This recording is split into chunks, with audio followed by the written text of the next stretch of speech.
It's great to be tonight. Great to see you, Tiana, already online with us. Great to have you here, guys. Great to have you here with us tonight. Pastors on the couch. Hope you loved our little intro. On the stools, whatever else it is. We're hoping that obviously that you can see us, that it's all tracking well out there. And hey, again, send in your hellos, send in your highs. Great to have you here with us tonight. And we're on the couch talking all things lockdown and relationships. Yes, we are. Hey! So good. Yes. How was everyone's day today? First day of official school. Yeah. Oh, yeah, well, school was back, wasn't it? Hey! School was back, but it wasn't back. Is that right? Well, it was back in a new form. Hey, Tracy, great to see you there. Oh, hi, Tracy. Hi, Tiana. Tiana, I think you just must have little reminders going off. I think you're our first on. You Absolutely. And Tracy, yeah, you guys are on fire. There's not much you don't miss. No, not at all. Cool. So it's great to have you guys here with us tonight as people are obviously logging in and getting ready for us to go live on the couch tonight. And as we get ready to go live on the couch tonight, can we just remind you too, if I can find the right button, that's it. Don't forget to click the share button. Click the share button. Let other people know that we're out there in Facebook land tonight. So Ramika, great to see you guys. Great for you to see you online tonight with us. Great to have you here with us. The kids didn't like their new teacher. Oh no! Well, that sucks, that doesn't happen. Hey. Too bad, so sad. Hey. We should probably be laughing at that. Hey, Dawn, great to see you online with us tonight as well. Great to have you here with us. We're looking fresh. Oh. Well, thank you. I appreciate that comment. Thanks, Tracy. Oh, if I can get it to work. There it is. Look, see, we're not making this up. Tracy said it. There it is. There on the Facebook page. So, again, great to have you guys here with us tonight. As said, don't forget to click the share button. Let's get people in and online with us tonight. We've got 19 people by the looks of this already watching in. So good. Building up the numbers. Have that music going on the background. Yeah, we can't do it. I've already run a risk of how far I've pushed that music because you got to have licensing and all these sort of things. We think we've got it. We think we've got it, but it's like, how do you know for sure? Until they boot you off, and if they boot you off, you really then know that you haven't actually got it. So, hey. Hey, Dawn. Beautiful Dawn. She's another faithful to this show. And Ramika. Yeah, and Ramika. Cool. Great to see you guys here with us. Groupie followers. Oh, really? That's a bit freaky, isn't it? Yeah, no, that's a bit crazy. It's all good. Awesome. So cool. Good. So we wanted to start off tonight with, first of all, just doing a quick review about what we talked about on Sunday. So, again, what did we talk about on Sunday, honey? Or what did I talk about on Sunday? You, honey, talked about thankfulness. That's right. I did too, didn't I? Being thankful. I love it. I just think when we can keep a gratitude, an attitude of gratitude, thankfulness, that it just unlocks so many things. There's so many. It's funny. You can have a really bad day. Or actually, no, let me rephrase that. You can have a really good day and one bad thing happens. Yeah. And guess what's the thing that you remember and focus on for the rest of the day? It's that one bad thing. But 100 amazing, beautiful things happened. Yeah, it's crazy, isn't it? I just think I regularly find things to be thankful for all the time. It's just kind of part of my DNA now. Just like to do it. Yeah, look, actually I've still got to post a couple of articles which I'll put in the feed over the next few days, but it's not just we would preach this as a spiritual thing, biblical practice, as much as, look, psychology today tells us that, being thankful, living a thankful life has a huge ability to change our attitudes, to override our attitudes, to put us in a place where we have a sense of possibilities, a sense of all things possible. I find it really interesting, actually, just reading a verse from 1 Thessalonians chapter 5, verses 16 to 18, which says, rejoice always. Yes. Surprise, surprise. Rejoice always. Pray continually. Give thanks in all circumstances. Now, if you're watching in your lounge room, I can't read a verse like that and not have you do it. Say in your lounge room, in all things. In all things. Yeah, type it away in the comments, whatever you need to do. Put the thumbs up, put the hearts, whatever else. Thanks for tuning in. Yeah, great to see the Doolies in line with us tonight. But it says, give thanks in all circumstances. Listen to this. For this is God's will for you in Christ Jesus. So God actually wants us to give thanks. Oh, it's actually His will. It's not just even wants, it's actually His will to do it. Yeah. His will, if we're a follower of Christ, if we're to live His will, then basically what we do is that we give thanks. That's a healthy discipleship lifestyle. If you're going to consider yourself to be a healthy disciple following Jesus Christ, a healthy disciple will do His will. Yeah. So therefore, again, it's those very things. So, again, thank you for tuning in tonight with us. That's right, Tiana, 1 Thessalonians. Say that again, honey. 1 Thessalonians. It's on fire tonight with the lisps. Hey, it's the guys down from Huon Valley with us again. Great to see you, Andrew Dickinson and your wife. Way down there. Saw you on your C3 Hobart service, or Southern Campuses, whatever you now call them down there, sorry. It's the C3. It's not just C3 Hobart. It's C3 Hobart, Huon Valley. What's the right phrase for you guys, isn't Andrew? C3 what's the South Hobart and C3 Huon Valley? But what's the whole thing called? Andrew, what's the whole thing called? Tell us what the whole arrangement of C3 Hobart, Huon Valley, they're all one, but yet they're two campuses, but they're all one. What's the name for the all one? That's what I want to know. It's like Jesus. He is He's three, but he is one. But he is three, but he is one. C3 Hobart, Huon Valley. They are Cool. two, but they are one. It's great to see some people taking online again, doing the all things. Hey, it's great to have Steve Black with us from C3. Hey, another Southern Campus. Oh, you guys have got to help us out. Make sure we're saying the right things here down at C3 Devonport. Here we go. We have C3 Hobart. We have C3 Hobart. There you go. We got it right. So it's C3 Hobart with two campuses. With two campuses. Yeah, right. That makes sense. That's good. Thanks for clearing that up for us. So again, great to live a healthy lifestyle, particularly a healthy lifestyle of following Jesus Christ. If I'm claiming to be a healthy disciple, then your regular activity will be give thanks in all circumstances, for this is the will of God for you. Yeah. And look, I challenge you, if you can't find one thing to be thankful for, that's a bit sad.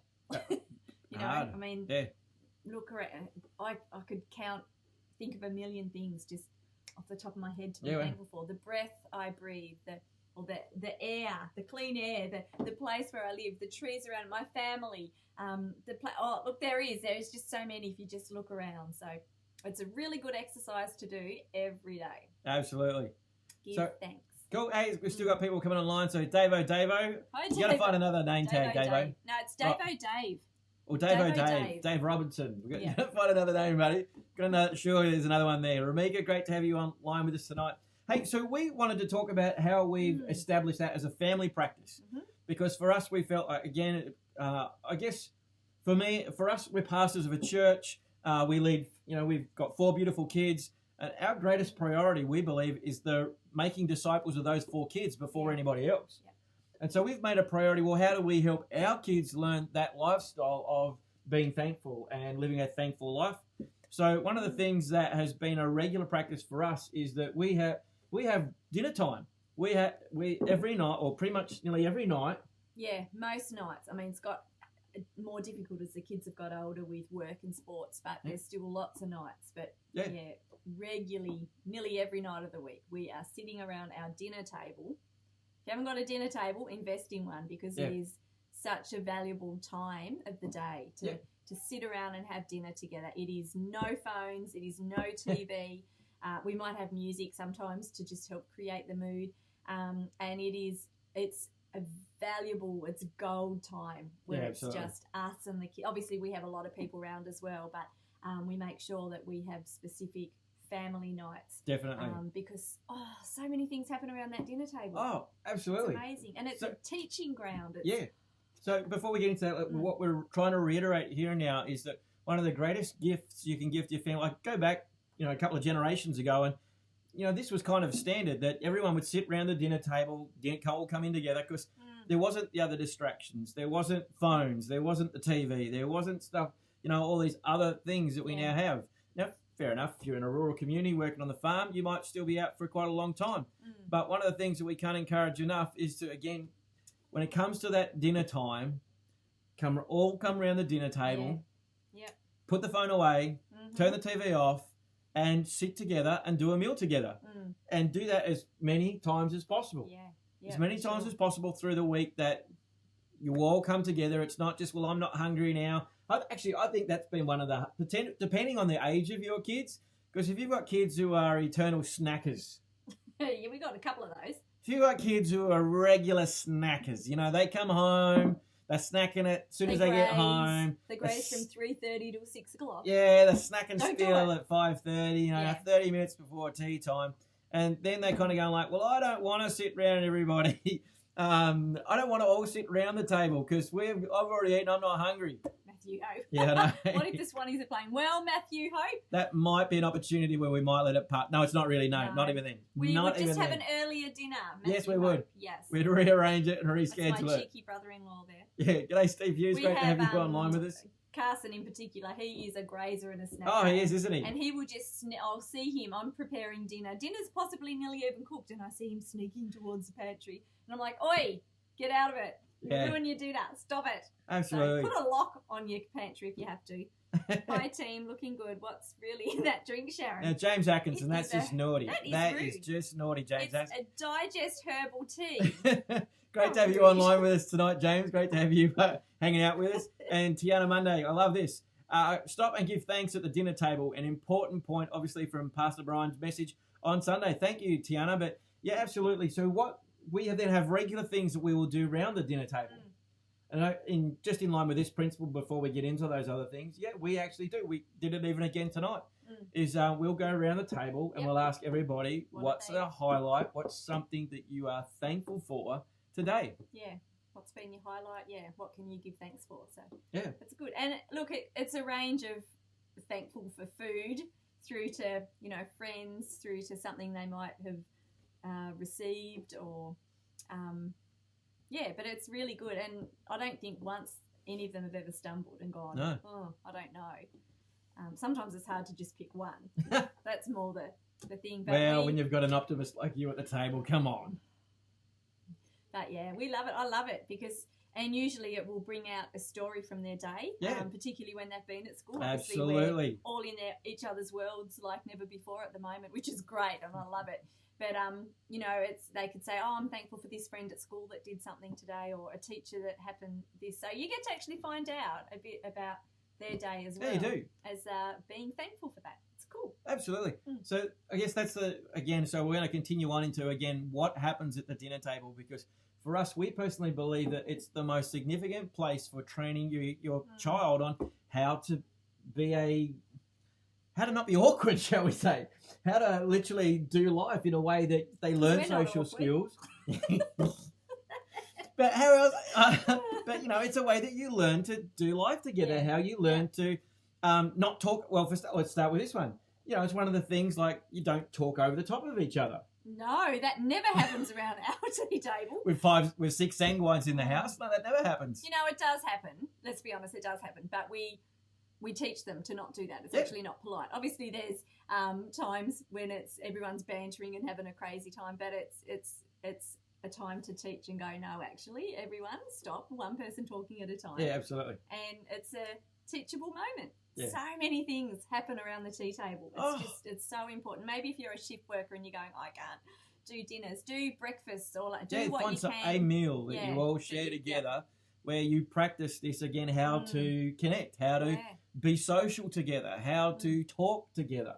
Yeah. Particularly again like that. So particularly when the kids were younger, because again we've been doing this for years. Yeah. So when the kids were younger, that whole thing of not talking over the top of each other, of learning to wait for the other one to stop, it would mean we would regularly though have to pull them up to help create that habit. Yeah. It's not like you just say it once and it's done. That's crazy to think that's how it works.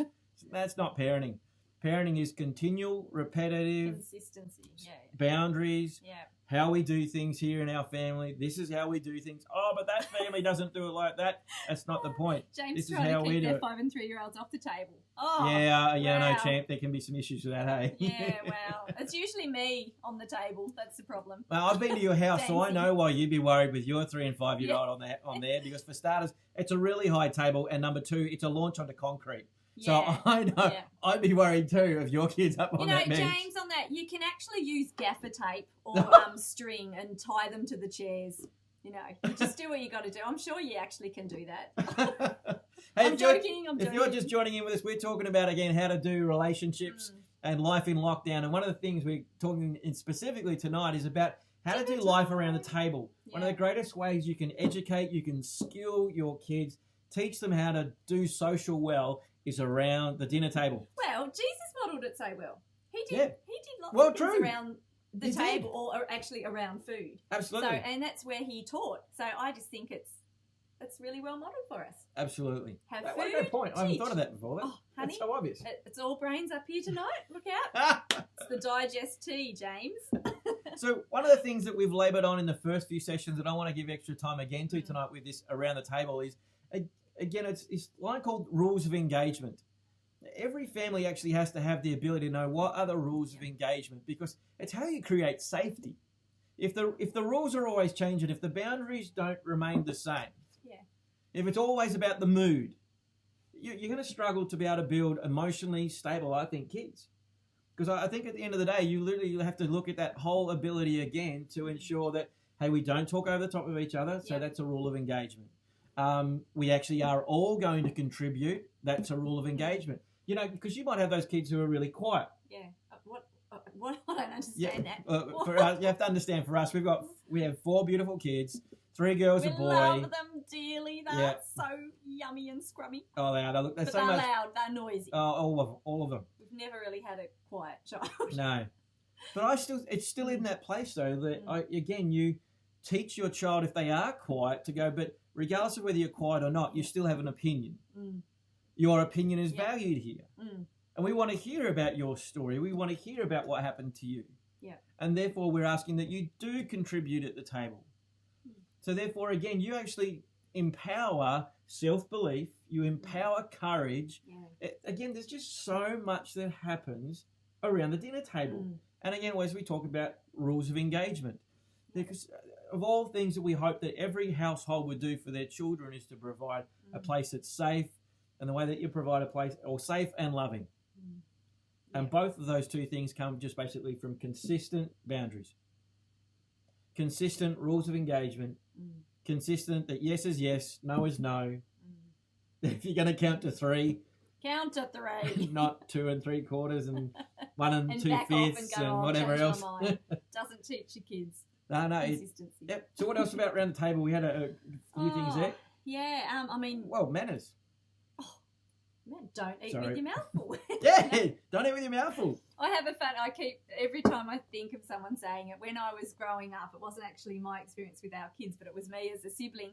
My parents, we were all sitting around the breakfast bar, as we did regularly, and my eldest sister started to talk with her mouth full of food, and my mum goes, "Glendaline, don't talk with your mouth full." And so Glennie just goes and spits it all out on the plate, and then proceeds to talk. Do you reckon she's watching? I wonder if she's watching. No, I don't think she's on Facebook. But anyway, we love you, Glennie. But it was so funny. But it's things like that. You actually teach your kids. Don't talk with your mouth full. Use a knife and fork. Cut it properly. What else? Oh, gosh, there's so much. There's simply manners like please, thank you. Yeah, can you please pass the salt? Yeah, absolutely. They're the simplest ways to actually educate, even just simply manners, like we talked about before. Not talking over the top of each other. But number 2, can you please pass me whatever it is? Thank you for etc. You can teach them to serve. Fill everyone's cups up with water, or pass the plate, bring the plate. Sometimes I'll say, hey, can such and such come and serve at the table while I'm trying to serve it up, or whatever, and deliver. So you're teaching them to serve others as well. Heaps. Yeah. Don't talk with your mouth full. Make sure you fill it up. Thank you. That's awesome. Don't talk with your mouth. Oh, that's good, Jackie. Hi, Jackie from WA. So so again, also manners. What else do we? I mean, you have else? fun. We have a truckload of fun do. at the table. That's obviously got way worse and out of control as the kids have got older, and at that stage where we've sort of taught them the ground rules of what not to do at the table and what to do at the table. There's this ongoing joke. I am adamant you should not fart at the table. We're going to go there. We are going there. Awesome. I didn't think we were going to go there. But you know what? Nearly every dinner now, I mean, we've got teenagers, young adults, but you know what? There's regularly a fart at our table, and it makes me cranky, but I can't help but not laugh. But yeah, so we failed there a bit, but I should not have gone there, should I? I don't know. I probably shouldn't share this story, but this is another one of those ones where you go like, oh, come on, why not? Let's go there. But one of the things, again, like, I'll never forget a friend of mine saying once upon a time, if you can fake sincerity, you can fake anything. So we do this game every so often at the table, and particularly as the kids got older, with this whole farting thing. Is this really what you talk about in lockdown? Apparently you do. But when you're in that lockdown, when you're around the table and someone would fart, we'd instantly blame the person next to them. Yeah. And the competition would be to be who could be the most convincing as to who did or didn't make the noise. I would still sit there and go, I'm trying to growl at whoever it was, and I'm sitting there going, I don't know if it was my husband or my child. So, yeah. Hey, I wonder if Phoebe Weber, if you're online with us tonight, I don't know if she is, but if Phoebe Weber, if you're online, let me know, and we might see if we can find a way to bring you into the story, because that would be so funny. You blame me, yeah, Catherine. That's not Catherine. Very nice. So true. That is not very It's never fair. me. Ladies don't do that. I love this, Ralph Bosch. Everyone, if though people don't know, Ralph here, who's made a comment, he has a fairly large family. Yeah. And again, I reckon, Ralph, you'd have a lot to say about the whole parenting thing with the amount of kids you guys have brought up. But it says everyone has a turn giving thanks, and 10 of us children take a while to go around. Yeah, I bet you would. I'm guessing the food's served extra hot at that table. Yeah, that's so good. I'm glad to hear that you guys do that too, Ralph. Oh, thank you. I haven't heard this one from Al. You smelt it, you dealt it. Yeah. Yeah. I can't believe you went there. Sorry, honey. I get surprised with some of the things that happen here. Right, let's move on. Have we done dinner? I think we've done the dinner time, yes. Yeah. Again, but finishing where we started that, so what we've been talking about again is thankfulness as a lifestyle. The way that you can teach thankfulness as a lifestyle is actually, again, around the dinner table. So much happens if you're willing to put the effort in around the dinner table, where you can teach so much to your kids about how to be socially confident, how to be polite, how to not be rude, how to be really basically pleasant people. Jennifer Crossman, cut the cheese. I can't believe I haven't heard that one for a while either. So we can't encourage you enough. Switch those phones off. Switch them off. Turn the telly off. And value mealtime with your kids. Definitely. With your family members, with whoever it is that you live with, because it's such a valuable time, and that's probably the most that I get conversations and things out of our kids. Definitely. Without, different distractions and things. So can't encourage you enough. Just try it. It'll change your world. Actually, just to reiterate that, as a dad who goes to work all day long and then comes home, and particularly in the world of teenagers, or even maybe your young kids, if they're on devices when you come home, it can feel like in some ways you come home, you don't even see your kids. But if you've got that engagement around the table in place where, look, this is going to be the moment, we're all going to sit together. Yeah. Again, it's the place where you can then turn that engagement in. No phones allowed at the table, that sort of stuff. We are all going to engage with each other right now. Yeah. Appreciate that for some people, like, this might be hard to instigate something like this because of the awkwardness maybe that might be present because of just difference of habits. Yeah. But I tell you what, if you pursue this around the dinner table, find a way to you don't have to be angry with how you set boundaries, but just consistent of how to set boundaries around your table. It's amazing what can be done. Yeah. I actually was shocked with, it must have been something one of the kids had to do one time in primary school, and they had to talk about what a mealtime looked like for them and what they'd had for dinner, something with some experiment. And I was shocked that whichever child it was came home saying that out of a whole class of 26 kids, there was maybe only one or two that actually sat around the dinner table incredible? It's and amazing. had dinner together. And I was like, are you serious? Bring Most back the people, dinner table. Yeah, most Bring it people back. just sit in, go to their room, go to the lounge. They not. And I was just blown away because to me it was just the normal thing. It's just what you did. Yeah, I'm absolutely. thankful for my upbringing. I just saw a beautiful comment that Kelsey Klinglever wrote. Yeah, Kels. Hey, Kelsey, all the way from Cambodia. How are you, gorgeous girl? But yeah, it's great. Yeah. Hey, I just realised we got people tuning in from Cambodia. Woo! That deserves a little bit of a bell. Hold on, let me see if I can find the party noise. Here we go. Yeah! I have way too much fun with this sort of stuff that we've got here totonight. Right, so, moving on. Moving on. We've Thankfulness. been in half an hour, so yeah, thankfulness. The next thing to be thankful for is your partner. Where's it? Woo! Hold on. Let's see if this works. Hey, baby. Sounded like a bad fart, actually. Oh, that's the farting thing again. I can't believe you brought that back up. That's just so rude. Loving the differences. The opposites attract. What do you mean, just like the Waltons? Who's the Waltons? It's an old TV series. Yeah, I remember that. I remember that. Yeah. But one of the things that we were talking about prior to this is, and just to get a little bit serious for a moment, but in my role of being pastoral with people, if there's any time where I've had to talk to couples where their marriages have got in trouble, it's usually been around the fact that whatever they fell in love with has actually they've fallen out of love with. I think many of us you'd have heard the phrase before. Opposites attract. We were definitely opposites. We were. I think, you know that saying they say, the older you get or the more you hang out with someone, the more you become alike. We're kind of getting more and more alike. Yeah, it's a little bit strange, isn't it? It's a little bit strange. We're not looking like each other yet, though, so that's the good thing. Although if these wax shops don't open up soon, I might be looking like you. Oh, dear, Jesus, help me. So, again, one of the dangers, I guess, of falling in love is that, again, it's usually opposites attract. But again, if you don't know how to be thankful for those differences as your marriage continues, it's actually those things that can actually get annoying with each other. And I mean, I guess, but I've conducted a range of marriages, like lots and lots of marriages. And every time I reckon when they ask the couple, why him, why her, there'll at least be one of them who'll go, he balances me, or she balances me. Because there's that idea again that opposites attract each other. That's true. But the beauty of staying married is working out how to stay in love with the differences. Not let the differences get under your skin and never talk about it. Now. So here's again one of those things of differences that we kind of leaned on a little bit last week, and let's lean on it again tonight. Okay. And that is the conflict management stuff. You know, more often than not, we come into a partnership, we come into marriage, we come into relationships with different conflict management styles. And if you want to talk about a recipe for a disaster, that's it right there.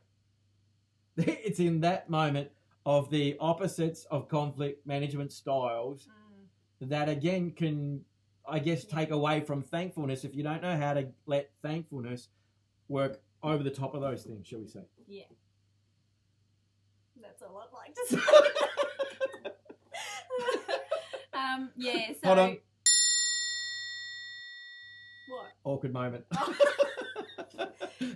yeah, if you tuned in last week, you know, we talked about I was raised with just how we conflict wasn't very much shown and seen. And who does conflict? Seriously, no one enjoys conflict. No, that's right. There may be one or two of you out there who do, because you've kind of got that little bit of leaning towards it. You've managed it. But let's face it, no one enjoys conflict But we all management. deal with it differently. And so I was dealt with try and sweep it under the carpet and whatever. And I'm still that. I hate conflict. I'll avoid it like the plague. No, you don't. You love it. I've not grown anymore. In it.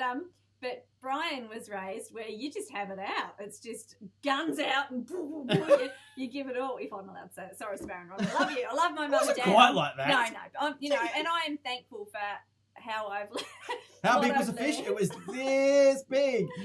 So we obviously got married, come together, had our disagreement, and it was awkward. It was weird because I blew my fuse, as I do. I'm a person that builds up emotion to the point I'm like, no, I'm okay. No, I'm okay. No, I'm okay. Bang! I'm explode. And Brian's more just talk it out all the time. Come on, I want to fix it. I want to fix it. We can solve this out by talking it through, surely. Yeah. And I'm just like, I just need time. I just need time and space. Let me deal with it. We had a couple of moments early on where it was pretty tough and hard, but we had to come to a middle ground where we went, okay, how are we going to do this? We're a new married couple.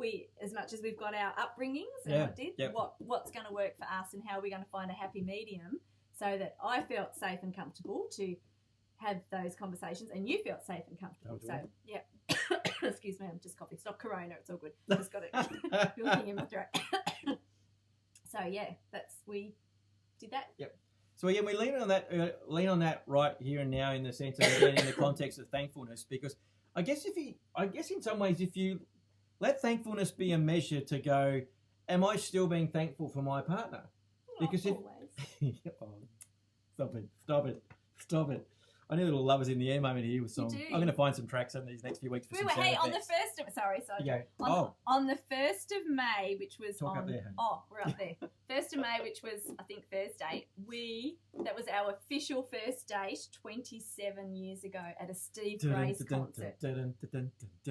Steve Grace. I tried to get romantic the other night by playing a Steve Grace song. Oh my gosh. Yeah, let's not go there. You don't take Steve Grace into the bedroom. What? Did she just say that? Anyway. Hold on. Whoa.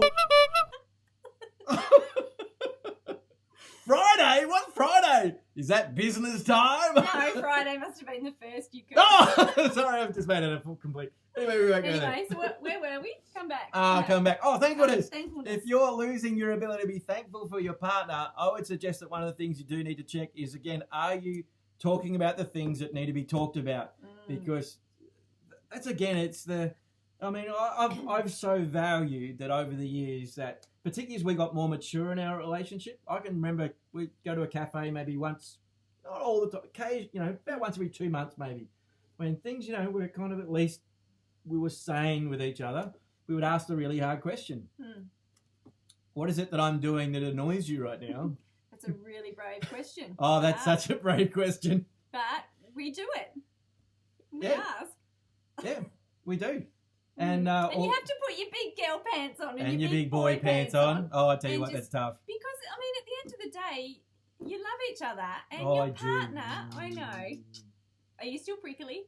No, a shame. It's all right. Your partner actually wants the best for you. They want you to grow and flourish in your relationship. So we've got to have those conversations where we just bring out the best in each other and talk about the little things that might just tick us off sometimes. Because let's face it, we're not perfect. And no, not at all. We tick each other off, whether we choose to or whether we don't choose to.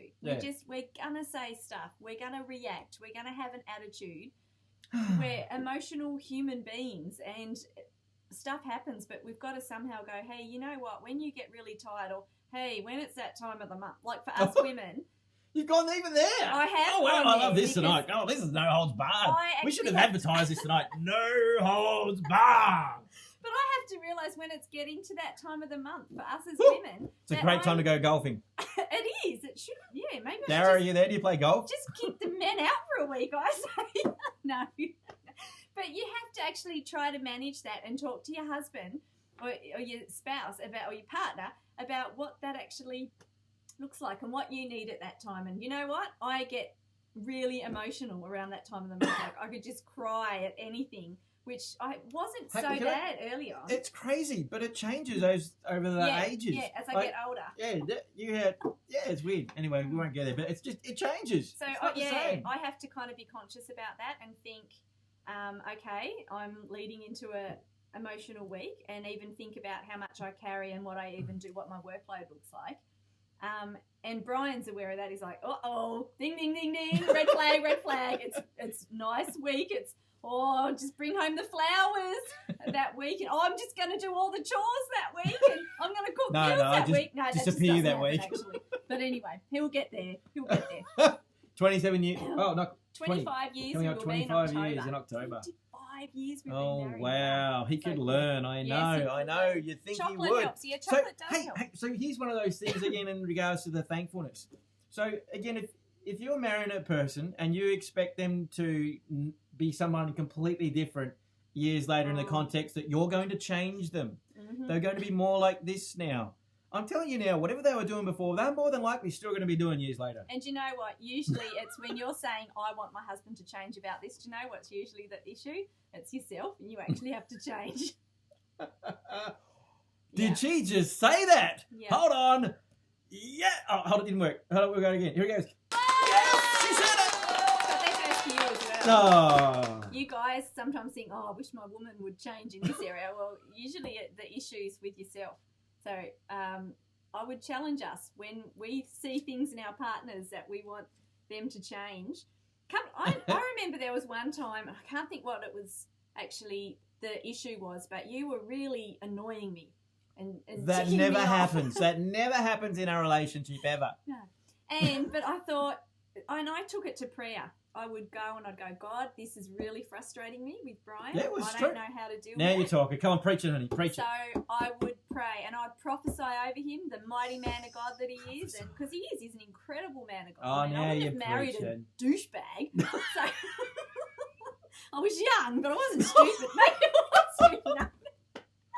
I love you, honey. So if you think right now I should be offended, if you're out there on Facebook land from that comment and you think I should be offended, I want you to write on here right now, yes, Brian, you should be offended with that comment. No. So I was having the issue with Brian thinking he needs to change. Right? So then I had the revelation, actually, it's me that needs to change. So I would give it to prayer. I would pray about it, and I would prophesy over you and declare all these incredible things, all the things I loved about you. Yes. Didn't thank God for the couple of things that drove me bonkers. And my whole attitude changed. I don't even know if you changed in that area, but I changed. Man, I'm just digging myself in here, aren't I? What? Rebecca, you agree with shit? Oh, boo. Boo. Why did I even put that one there? I need another little thing over here that actually Thanks, says... girls. Whoop, whoop. Girls have got my back. I'm going to find no some... That's exactly right. What are you saying? Jacqueline, I can't... Where's Brad? Where's Brad? I haven't heard from Brad tonight, Jack. I've only heard from you. Brad, help me out. Build a fence help and me get out, over Brad. it. That's what you do with a fence. You build a fence and get over it. So why are we talking about thankfulness? Because again, if your measure of thankfulness is down about your partner, about your spouse, if you're finding that you can't be thankful, then you really got to address something, because you fell in love for a reason. Yeah. You made vows for a reason. Yep. Sometimes I sit there and go back. You know, if I am feeling a bit like cranky with Brian, or he's done this again, he left his dirty undies on the floor, or didn't put really? Do you really want to put that out there for them? No, he actually doesn't leave his dirty undies. But he didn't put that flipping cup in the dishwasher. It's left on. We won't go there. No, we might go there actually. Maybe we have to have another one of those conversations. What am I annoying about what was I going to say? Oh, darn it. Oh, you made me miss my train of thought. It was a really good one.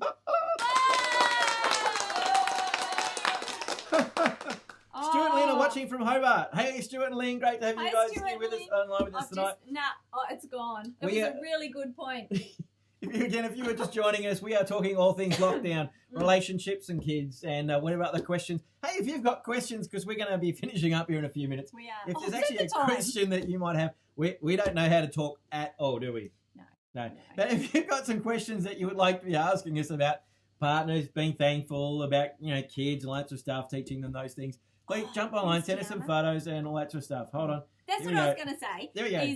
So if I'm having a little bit of a guru moment, unthankful moment, I love to just sit back and go, remember those first few times that I met Brian, remember those first few dates, that courtship time, and all the things that I fell in love with him for.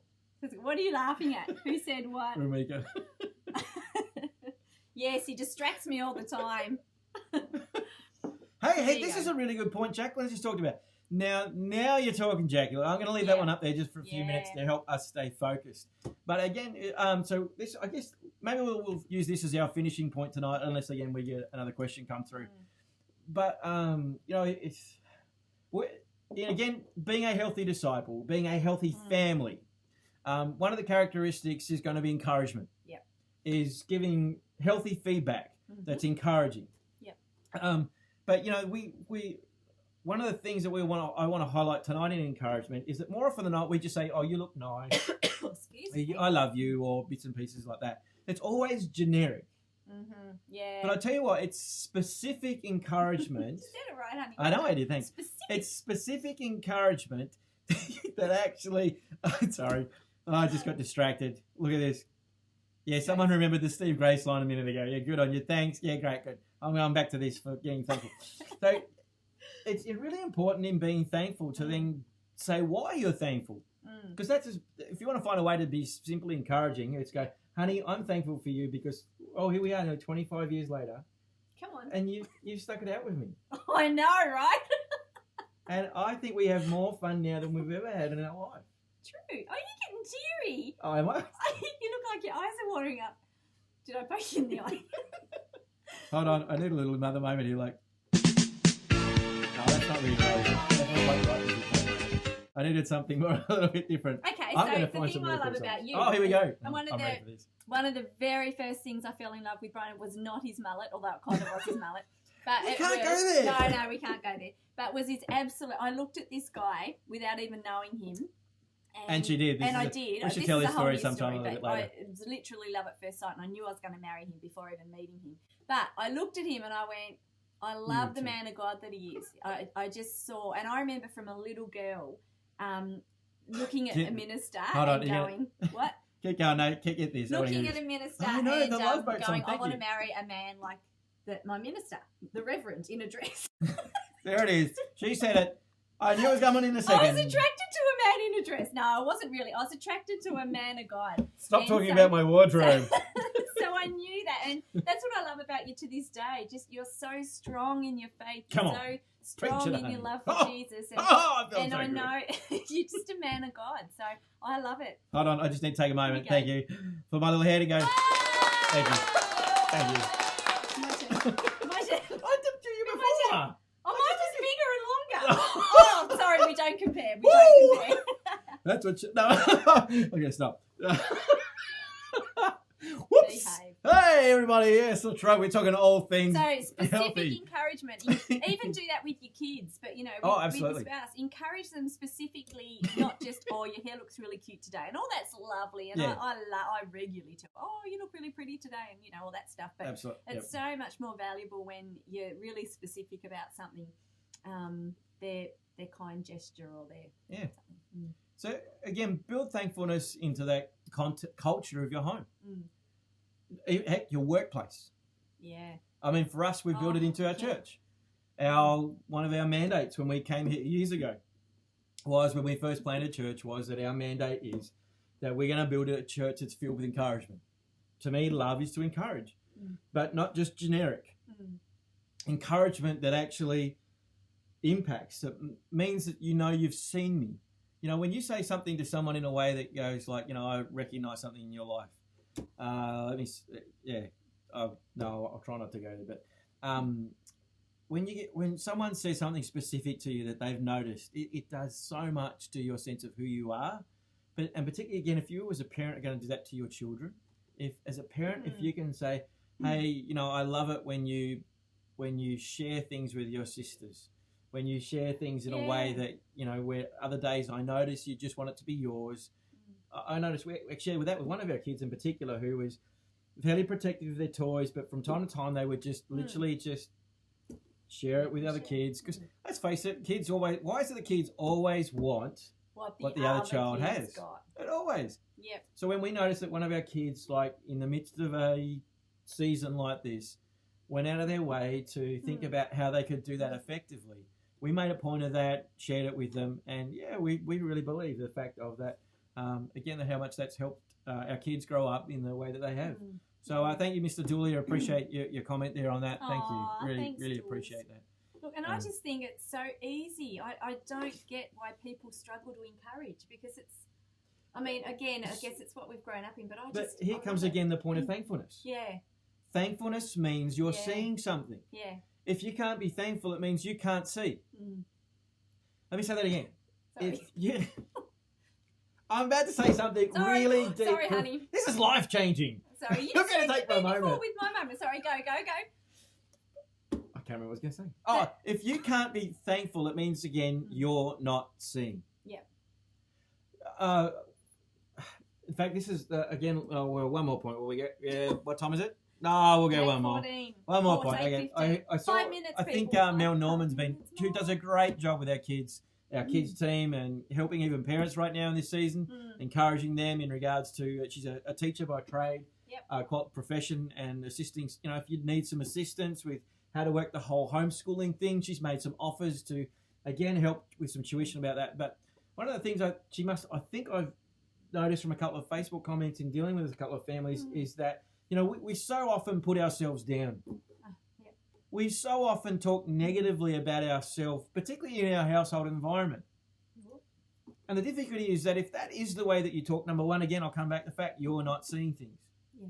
Seeing things is being, again, it's not just being thankful for what is in others. You know, this is the hardest form of thankfulness. Being thankful for who you are. Yeah. When you can get thankful for your good qualities. In fact, right now I'd even encourage you to take a moment to pause. Can you recognize at your stage of life any good qualities that you have and be thankful for them? The Bible says that God has made you wonderfully, fearfully made. I'll never forget as a teenager having a revelation about that when I was having a bit of a self-esteem. You know, I was a nerdy teenager. I know you can't believe it. I know you can't, but yeah, I was. I was that nerdy teenager. I had a half mullet. I fell for that nerdy teenager. I was going to marry some blonde, cool, surfy dude. Well, you know, I was kind of, you know, doing the thing. But I didn't quite have the full mullet, and I was the kind of kid who had, however they told you to wear the uniform, regardless of how everybody else was wearing the uniform, I was wearing the uniform the way you were supposed to wear the uniform. And I was wearing the uniform to make it look cool. So, needless to say, I was having a moment in front of the mirror anyway, and I'm kind of, you're having a moment in front of the mirror, moaning and groaning to God and going like, you know, why'd you make me like this, blah, blah, blah, blah, blah. Then all of a sudden I literally heard that scripture come to mind. It says, you know, if I make things all fearfully and wonderfully made, I remember hearing like a little comment after God don't make no jump. You're pulling out the punchline. Stop. You pulled out the punchline. No, the mullet is not coming back. No, you're right. Yeah. The mullet is not coming back. God don't make no junk, people. Yeah. So, so therefore, again, literally hear the whisper. God says, you know, do I make junk? And I can still remember being in front of that mirror after my moan and groan session and going, well, God, no, I agree with you. You don't make junk. And I'll never forget that day going, well, therefore, I better be thankful for me. I better be thankful for what God has created. Yeah. And if I'm going to be thankful for what God has created, I am being thankful for me. I'm being thankful for this. Yeah. I'm being thankful for what I can do and what I can't do. Remembering God didn't just make my strengths, He also created me with weaknesses. Yeah. Because it was those weaknesses that meant I needed others. I needed someone to do life with. I needed church to do life with. Yeah. You know, and if we can display those characteristics in our home, if you can display with, you know, you're not going around going like, I'm the best in the world. That's not what we're talking about. But praise your kids, believe in them. But again, believe yourself first, because when you can be thankful for you, it's so easy to then begin to see in others. Well, they look at us and model at us. Yeah. I think in some ways it's the hardest step of thankfulness, but yet it's the key to thankfulness. That if you can take a moment to be thankful for something about you, because again means to, you know, love the Lord, love one of thy neighbour as you love yourself. So if you can take a moment to go, you know what, I value that God made this about me. I'm thankful that He made me like this. Then it creates the ability that you will see into other people's lives. Yeah. Cool. I'm going to hand over to you for a moment while I catch up with a couple of these Facebook stuff. About? What is it that you're thankful for in me, honey? I've already done that. Actually, funny little story. I was always a fairly confident girl and kid. I used to do stuff. But I do remember when we first started dating, my self-esteem kind of took a shot. I don't know why. What did you do to me? I think it was just that, 17, 18, age, I started comparing myself to other people. My sisters were my heroes, and always looked. But you picked up that I had this bit of self-esteem image issue with me, and so Brian would actually. I remember him taking me to standing in front of a mirror once, and he made me say, "You tell yourself that you are beautiful, that you are fearfully and wonderfully made." And I was like, "I'm not doing that." And he was like, "You are going to do that because you are beautiful and you are fearfully and wonderfully made." And I was like, "I'm not doing that. That's so stupid." And anyway, so he was like, "Honey, I want you to do it." So I did it, and I'd look at him and like, "I'm fearfully and wonderfully made." And I did that every day. He'd check with me. "Did you do that thing in the mirror today?" Because we were dating at the time. And eventually I went from fearfully and wonderfully made to I am fearfully and wonderfully made. I remember that day. Yeah. And the confidence that I got was amazing. So you look yourself in the mirror if you struggle with this, and you tell yourself that you are fearfully and wonderfully made, that God don't make no junk. Absolutely. So, and you are modelling that to the next generation. Yep. And then we will raise kids that are confident, that know who they are and comfortable in their own skin. Yep. Again, if you really want to build your partner's esteem, your kids' esteem, this really is the simplest key on how to do it. It's just learn how to be thankful and state what you are thankful for into your partner. I mean, you build your partner's self-esteem, and I'll tell you what, you'll change the atmosphere of your partnership. You'll change the atmosphere of your home. Build each other. Yeah. You live like that, you'll change a world, you'll change your own world. Again, don't be a complainer. Honestly, just don't live as a complainer. Yeah. Find a way to get thankful. Yep. Be thankful about your spouse. Be thankful about your kids. Find a way to be thankful for your family. Thankful. And even further, tonight, if you're watching as a single person, find a way to be thankful somehow, even for the circumstances you find yourself in. Yeah. Thankful for the freedom that you have. Thankful for the fact that you do have control of yourself. Paul writes in the Bible, he says, "I wish all people were like myself." The idea that he was single. Because it meant I can devote myself to God and his purposes.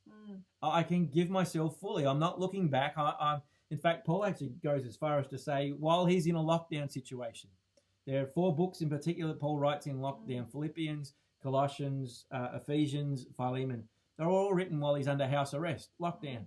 Yeah. And in one of those, of all times to actually write it when he's lost his freedoms, he says, "I count all things lost for the sake of knowing Christ." Wow. So again, I can encourage further. Again, please, if you're single, do not see your singleness as a disadvantage. No. Find a way that it is an advantage. Find a way but therefore, for the sake of relationship, it's up to you what level you connect at. Ring up people, ask them out for coffee. Don't ever assume. I always say we'll finish with this. It's 8:22, honey. It's going to click over to an hour again. But don't presume the other person's too busy. I think of all things for Sharon and I, places that I think we've missed friendships with people have missed friendships with us because they've just assumed we're too busy. Yeah. Rather than picking up the phone and just simply asking, "Hey, are you doing anything right now? Would you like to go for coffee? Would you like to connect? Would you like to catch up?" We do. We're very privileged. We have family, and we love each other, but that doesn't mean we don't then go out places, not do other things. So again, I can't encourage enough. If you're a single person here tonight watching this online, please don't make the mistake of assuming they're all busy. And look, you are going to have to cope with a little bit of rejection, but so do we in a family situation. We're going to cope with it half time even more. As I said, I come home at 5 o'clock most nights and everybody's on a device and go like, "Hi, everybody." And honey from the kitchen who's cooking the dinner goes, "Hi, babe." She does, actually. She does. Hi, at least someone notices me. I like it. Day? In fact, I like this stage of married life. This is awesome. It gets better, everybody. It keeps getting better. It does. It does. Awesome. All right. Where are we? It's 8:24. Let's see. Thank you. We've got a couple of comments flying through here. Awesome. Being single at this time is good. I don't have to share my snack food. True. And you don't have to worry about if you snore. No. Who does that? See these bags under my eyes? Brian Weber. Love you. Hey, everybody. We love you all. Thank you for tuning in with us tonight. And we're going to get ourselves ready to finish off. Let's see if I can make this work. in a way that's kind of a little bit cool. But thank you for joining us tonight. It's been great. Hey, let us remember though, remind you about a couple of things that are coming up. That's with us tonight. But hey, we've got Mother's Day coming up. Speak what you say about Mother's Day, honey. I'm preaching, so jump online and tune in. I feel God's given you a couple of verses. In Deuteronomy 29, it talks about the secret things belong to God, and then those things that are revealed belong to us. So I'm going to unpackage that a bit. And as parents, there's lots of things that we don't understand.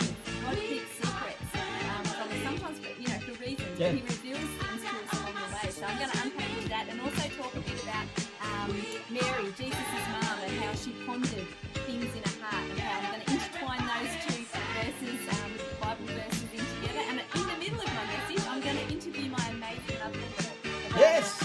Pretty Gonna be awesome. big ordeal that happened in her life, but how hope was found. And people can win something, can't they? Yes, there's a little hamper. Explain it to everybody. I'm looking at the wrong hamper. There is a $200 base bar hamper up for grabs. Whoa, So how much did you say? $200? Actually, it's $204. But Facebar gave us a $4 discount. So big shout out to Facebar. Thank you very much. Yes. But if you live Tonight on the was brought to you by well, C3 too. If you live on the northwest coast, jump onto our Facebook site and check out how you can register. Just one beautiful, amazing mum. Come on, everybody. We're going to draw that, and it will be announced So- in our service on Sunday. So find that promo and click the share button. What are you going to do? That's right.